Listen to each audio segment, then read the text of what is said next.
It's time for the Brouhaha Sports Show. Brouhaha Sports with award-winning sports writer Dale McKee and co-host Marshall Wood. Talking sports with the legends of the game and famous sports personalities. Brouhaha! Now to Marshall and Dale with tonight's guest. Good evening, everyone, and welcome to tonight's Brouhaha. Marshall Wood and Dale McKee saddled up and ready to go. How you doing tonight, Dale? Doing good. How you doing? Well, I tell you what, I'm doing really good. I think that's what I'm going to keep saying that and enough, and sooner or later I'm going to believe it, and I'm going to be doing really good. But I'm happy to be here, brother. Happy to be here for another night. Let's kick our show off tonight. Talk a little bit about your sideline view. Baseball and softball, for starters, seem to occupy most of the attention here, and I guess that's really where we are this time of year with baseball and stuff, huh? Playoffs and that kind of stuff.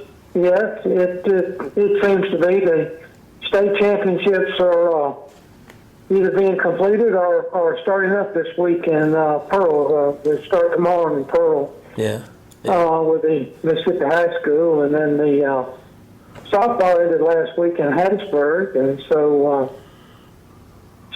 I think private school baseball finished also last week. So we're getting to the end of the school year. Yes, so, sir. So then it'll just be summer ball. There you go. Let's look around at the big ones. That's the big three, I guess you would say. We'll start there.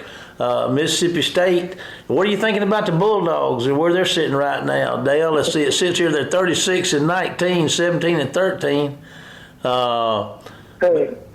Yeah. They've done well. They finished fifth in the SEC out of 14 teams, so that's not bad. That ain't bad at all. So they're going to be the fifth seed, yeah. Yeah. And they invite 12 teams to the SEC tournament, and Ole Miss is the 12th seed. Okay. So they're going to meet up again tonight at 8 o'clock. Oh, cool. And so that'll be and that's an elimination game. Loser goes on. So the Rebels and the Bulldogs are going to face each other right off the bat in an elimination game, huh? Yep. It'll be the late game tonight. Oh, boy. Well, tell us about the Golden Eagles. Are the Sun Belt Conference, are they playing that yet, or is that just fixing to get started like the rest of them? No. Well, the Eagles are going to play Wednesday. They started actually today, and the Eagles are waiting to see the winner of a game that's being played today. Yeah. And they'll open tomorrow. But the Eagles got hot at the end of the year. You know, they had won 8 straight, and then they kind of hit a bump last Thursday against Texas State, but then they came back to win, so they won like 10 or 11 games. So, you know, they always streak at least once during the year, and this was a good time to streak because their schedule was a little bit lighter. They were playing some teams near the bottom of the league, and so they made up a lot of ground here, but they ended up in a solid second place to Louisiana Lafayette, who actually won the league by about 3 games, but the others ended up with 20 wins in the conference play, so that's pretty good. And I think they're ranked number 25 in the country. And I think they got an RIP at like 35, which means that they're most likely to make the tournament. So that'll be another good year for the Eagles for sure. You know, it seems like I read this, and I may have mentioned this in the previous show, but we'll do it again anyway, because I'm taking a shot that you're going to know this. It seems like I read somewhere that the Golden Eagles have more consecutive 30-win seasons than anybody in baseball, in college baseball. They do. Yeah. Man. They've got 37 wins this year. So just think about this: if they pick up 2 or 3 wins this week over in Montgomery at the Sun Belt Conference tournament, then they'll have another 40-win season. So yeah. That's saying a lot about the baseball culture in Hattiesburg. Yeah, well, and of course William Carey's going to the World Series too this week. Yeah, they're 41-14. NAI World Series, and then I think the SWAC tournament starts this week. Jackson State was the only Mississippi school to get a.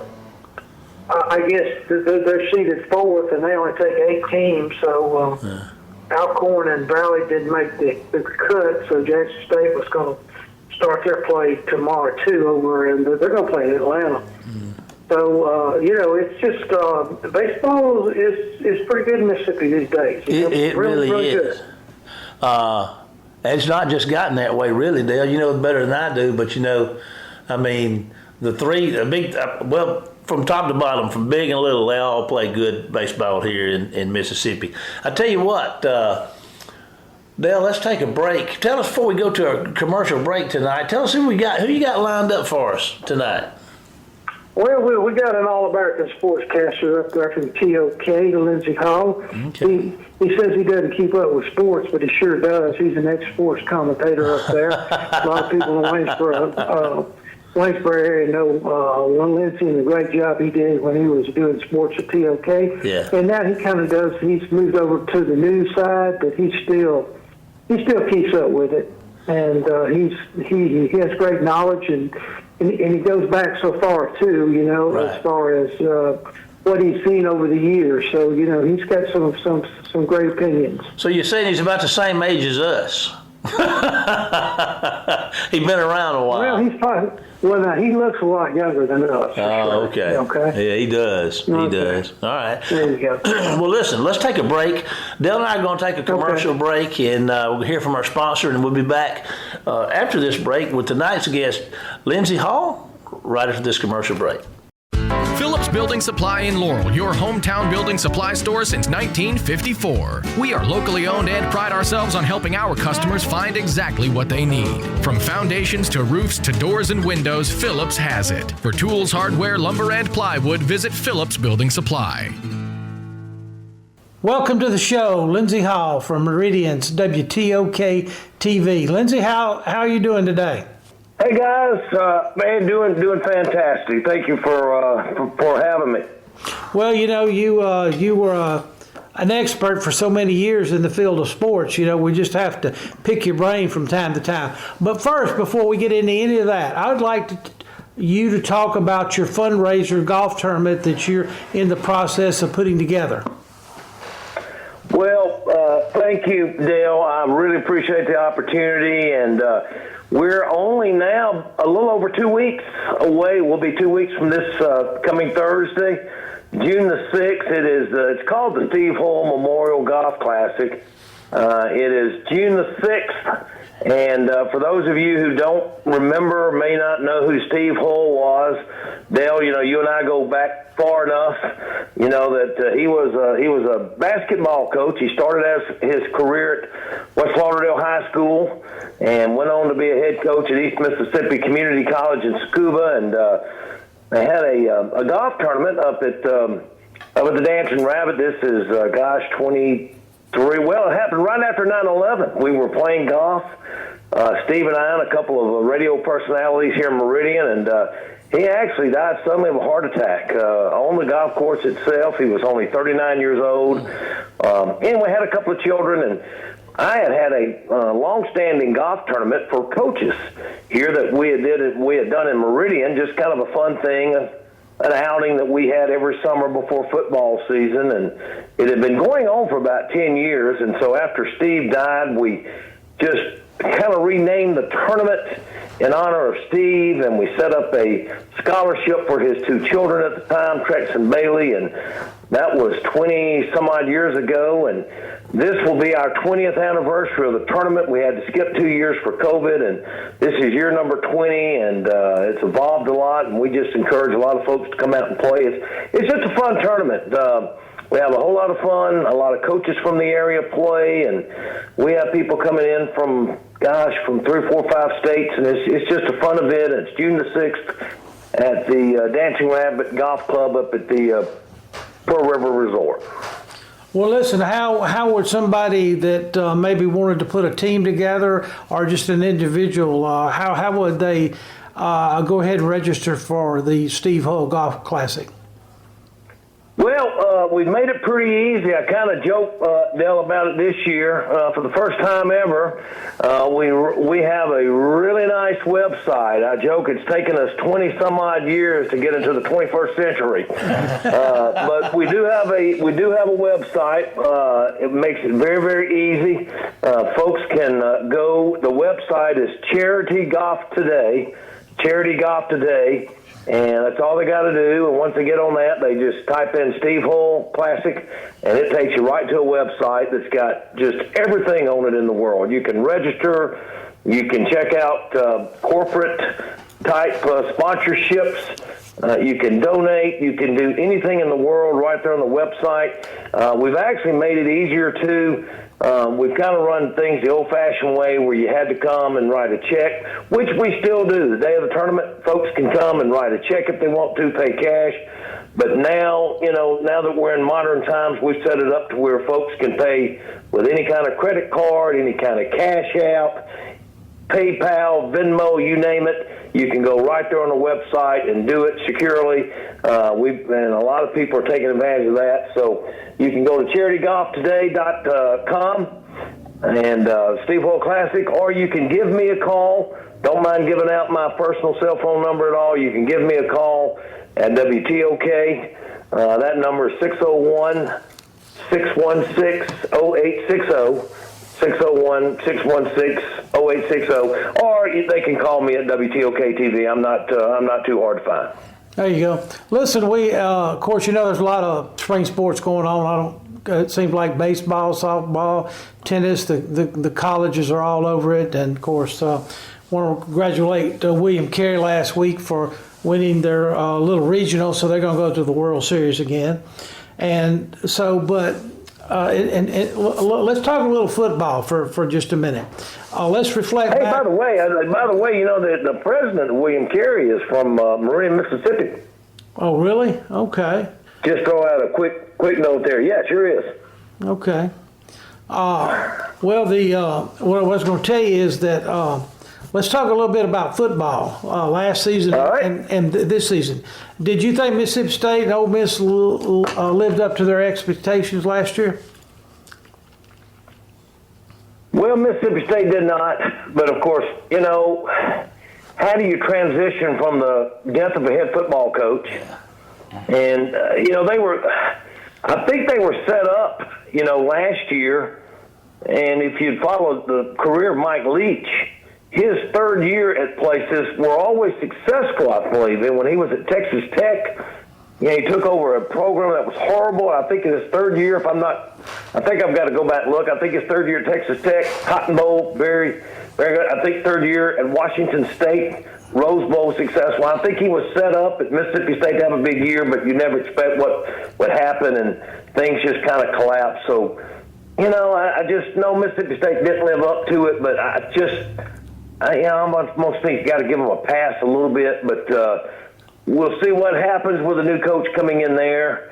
And Ole Miss, I thought, kind of had the year that we thought they would have. I think they let one slip away, Dale, early in the year against Alabama, because if you remember, Alabama had just really played back-to-back terrible games. Texas blew them out, and then Alabama struggled badly to beat a bad South Florida team, and Ole Miss just had an opportunity, I thought, to set the tone, and I thought should have beaten Alabama. And if they would have, who knows, maybe Ole Miss might have made their first trip to the SEC championship game in school history, but did not. But certainly expectations this year for Ole Miss. Every preseason poll I've seen them top 10 and a couple even top 5. Yeah, it should be an interesting year. I go back to what Nick Saban said, though. You got to watch that rat poison. It's around everywhere. Yeah, that's a good point, because this is uncharted waters for Ole Miss, I think, when you're talking preseason top 5 and top 10. But you're exactly right. Well, we got I think Mississippi State. Last year. The offense struggled at times, and Will Rogers, would it surprise you that Will Rogers transferred out to Washington? Washington, yeah. I mean, it did. I mean, you know, you and I are old school, Dale, and nothing should surprise us anymore. But it did. He just seems to be the ultimate Mississippi State guy. You know, if I think Bulldog fans know what I'm talking about, but it really did. But I don't know. And then, you know, he goes out to Washington, and then the coach leaves 2 days later for Alabama. Yeah, and a lot of people thought he might try to stay around the SEC. You know, there was rumblings that maybe Auburn would want him or something like that, but you know, it didn't work out. But I do wish the young man a lot of success. But I really believe if we cut him, he'd still bleed in maroon and white. Because I think I do too. I do too, Dale. I really do, and I wish him great. He's a tremendous young man. I've had a chance to meet him a couple of times. My daughter is she's full-time job. She's a recruiter from Mississippi State on campus in Starkville, has an office there, and she's had a chance to work alongside of Rogers, and it just grew, had a friendship with him, and said he is just the nicest, most humble young man, one of the nicest on that campus that she had ever met, and I certainly wish him the best too. Yeah. Well, listen. What do you think about all these transfers? Does is college football just getting away from? I mean, really, is this a form of cheating? I mean, what's the difference between what they're doing now in the transfer portal and what SMU did years ago and what they used to hammer Ole Miss and Mississippi State about? And even Cam Newton going to Auburn now he's even admitting stuff. And Nick Saban on TV here a couple of weeks ago, he said, yeah, we really wanted that guy to come out of the transfer portal from I don't know where he was from, Akron or it was it was one of the Toledo maybe, or Toledo, Central Michigan, one of those. What a great question, and no difference. And matter of fact, it's the main reason Nick Saban left, because he had, you know, pretty sit-down interview. I think it was with ESPN. He was talking about, you know, for years and years and years, he and Terry Saban had hosted these kids at his house and had talked about to their parents about, you know, they were first and foremost were going to get their kids educations and this, that, and the other. And now it was totally gone, you know, and now the kids are, you know, all about, you know, what school's going to pay them the most. So, yeah, Dale, you and I were gone are the days, the old SEC media days when we used to go 25, 30 years ago. And, man, it's just, it has totally changed. And it's almost like you've got the NFL and now college football is the AAA affiliate where, you know, they're looking to take the next step. But it's truly, when some of these kids are, I mean, they're making so much money. Some of them are starting to make money almost in high school before they get to college. I mean, it's really insane. It really is. Yeah, and you know, of course, I went to a Wayne County game a few years ago, and there was a kid from the other team, a great wide receiver. I won't mention his name, but he signed with one of the. He signed with Mississippi State, but anyway, but the coach was telling that as the season went on, the kid was really afraid of just getting injured. And he was almost holding back because, you know, he was going to sign like a NIL thing for like $40,000, you know, or something like this. Now, this is just coming secondhand from another coach, you know, but that really disturbed me because, you know, even back in the day when they had the early signing period in December, a lot of kids, you know, they didn't want to get hurt once they had committed to a school, you know. And so, you know, this is kind of the same deal. But I was asked, Lindsay, and I need your opinion on this or your thoughts on this. I was asked to do a preview of the Big Three schools for a magazine here in Mississippi for their August edition. And I'm sitting there thinking, okay, the previews back in the day, you remember the previews, all over the Marine Star or the Laurel Leader Call, they'd have a team picture in there, and they would have, okay, so-and-so is going to play quarterback, and he's going to be backed up by so-and-so and so-and-so. Now, I'm thinking, how am I going to write this summary of the Big Three that's due the middle of July when I don't even know if Jackson Dart is going to be in Oxford? I mean, I don't know.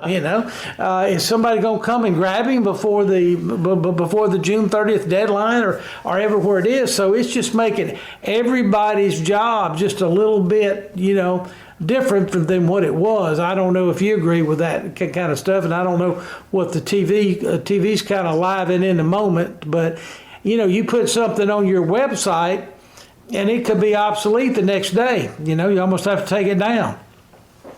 It can be obsolete the next hour. Yeah, that's true too. I mean, it's unreal. And I've been out of sports for 8 years almost, and as far as TV is concerned, and when I was in sports, you could go around to almost every market in Mississippi, and all the sports guys have been there forever. I could go to WLBT and see Michael Rubenstein, and on the coast it was AJ, and then up in the Tupelo, it was the same guys forever and ever and ever, and we kind of had a fraternity, and it was probably like that in your business.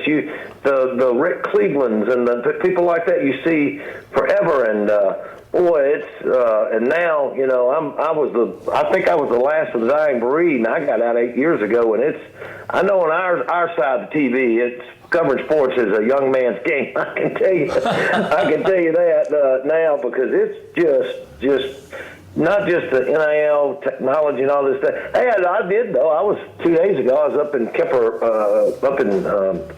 County shooting a baseball game. It took me back to my roots, but yeah, I don't know. But I enjoy your column. Now every week I do. It keeps me up on sports, and we try our best to make sure every Monday that it's up and running on our WTOK website. So I like to give that a plug, WTOK.com. We're full of all kind of stories, but Dale's column, 9 times out of 10, it's going to be up on WTOK.com, and you can see it. And I truly do keep up with my sports through you, Dale, most of the time. Well, listen. You've been doing it. Yeah, I don't know how long you've been doing that. I've been in this game 38 years, and you might have a few years on me. I don't know. Well, I started writing in 1973, and wow, that's a long time ago. You do have some good gracious alive. Well, I don't know if I've ever told you this. Now, I've actually, when I went through high school and college, I had a print background. I wrote in high school for the newspaper, and wrote in college, and I actually had a print background. But then when it came to doing an internship in Florence, Alabama, at the University of North Alabama, I hooked on with the local TV station somehow. That's got me in broadcasting, but I had always planned on being a newspaper. Well, John, I did an article on John Cox, the USM announcer, for the magazine I was talking about today in Mississippi, which is a rural electric magazine. But John was the same way. John came down to USM as a basketball walk-on, got into sports information, was going to do that. And then he said, well, there's a need for us to broadcast our baseball games, USM baseball games. Nobody was doing it. So he took the local college radio station and got into that, and that's how he got into it. So it goes from one extreme to another. But I was going to ask you another thing here. We just got about 3 or 4 minutes left. Okay. What do you think about the explosion of Caitlin Clark on the WNBA? I know my wife is asking me, when do they play again? I mean, it's like, and I saw the other day she played either Tuesday night, last week, one night they were playing Connecticut, and it outdrew the NHL hockey playoff game. So, she's kind of in that now. She's got them on private airplanes flying all over the country, every team. Have you ever seen an explosion like this as far as a female athlete? I Well, I'm trying to think, Dale. That's a great question, and no, I don't. Female athlete, Mary Lou Retton, maybe Olympics a long time ago, but not to this extent, because that was obviously pre-internet and pre-YouTube and all that. But I can remember, her. It's usually a gymnast type deal, Olympics, but boy. And I got caught up too. I mean, it was just sensational watching her and that LSU game and the championship game. And I did watch a little bit of that game last week. She did not have a good game, but she's going to help the WNBA, because I'll be perfectly honest, I don't know when the last time I've watched 2 minutes of a WNBA game, and I'm probably among the vast majority of your listeners that would say the same thing, but Caitlin Clark is going to change that. Yeah, I've watched more Caitlin Clark this year than I have the NBA for sure. Yeah, same here. Yeah, so that's kind of the way it is. But now I'm thinking back to I remember the Herschel Walker explosion, or the Archie. Well, I go back to the Archie Manning days of '69 and '70 when he was doing it, and then I remember the Herschel Walker explosion in the early '80s, and even Bo Jackson a little bit. But I think Herschel, and I was talking to somebody the other day. I said, if you interviewed Bo Jackson right now, or you'd interviewed him 5 years ago, you would have thought that he was on, that he must be taking some kind of drugs. But nobody ever said that back in the 80s when he was running up and down the field. We really didn't even know what all this drug, to make your body bigger and stronger. But, he was just, he was, as we call it down here in Wayne County, country strong, I mean, that's about the best way to say it, country strong. But, I go back to those athletes, Herschel, kind of changed it a little bit, as far as the watching. And then you had the Tebow days, Tim Tebow. That's right. And everybody wanted him to be such a success. And then you had the Johnny Manziel, Crazy Johnny, running up and down the field, And so, I'm really proud for Caitlin, because she's changed a lot. She reminds me of that, what was it, the '96 U.S. Female Olympic team that had all the superstars, and we had one from Mississippi, and Ruthie Bolton. They really created the NBA. I mean, the WNBA, because a couple years later they actually started it based on those Olympics. That I think they went 60-0 that summer through all their exhibition games, and toured the country like the Harlem Globetrotters, and people got to see them. But it's just such fascinating seeing Caitlin Clark and all her little fans in the stands with number 22 on there. Yeah, you're right, and it's a great question, because you listed off an unbelievable amount of male athletes, but you're right, female athlete to make this impact. I mean, and you and I have combined a whole lot of years, and I truly don't remember anything like this. Well, it's time. It's been a long time coming. Yeah. We can say that, but it's also time. No doubt. We're also out of time, Lindsay. Look, I totally understand. You and I work under deadlines every single day. I totally understand. Enjoyed it a lot, Dale, as always. I'm going to ask you to hold on just a minute. Dale and I are going to take a break to hear from one of our sponsors and be back with tonight's final segment right after this commercial break. Phillips Building Supply in Laurel, your hometown building supply store since 1954. We are locally owned and pride ourselves on helping our customers find exactly what they need. From foundations to roofs to doors and windows, Phillips has it. For tools, hardware, lumber, and plywood, visit Phillips Building Supply. Welcome back, everybody. Dale, old Lindsay never lets us down. I think that's a couple times we've had him, and he sure is easy to talk to, isn't he? Oh, yeah. He's easy, and I want to get him on so he can tell us about his golf tournament that he's helped sponsor for the last 20 years. Yeah. And it's good cause, and a lot of people up around that Meridian area probably remember Steve Hall from his coaching days. But, it's just if you like golf and you want to help some future high school students, with some scholarships, you know, I think it'd be great to go up there and play a little golf up there at Dancing Rabbit. There you go. There you go. Well, listen, we enjoyed him and everything he brought to the table for us tonight. Let's kind of back up a little bit. We didn't talk about something that I wanted us to touch base here in our final segment on concerning JUCO baseball. You know, we followed that pretty close this year, and we've talked a lot about East Central and the two guys from Wayne Academy that are on the pitching staff up there, and Luke Cooley and Cameron Carlisle.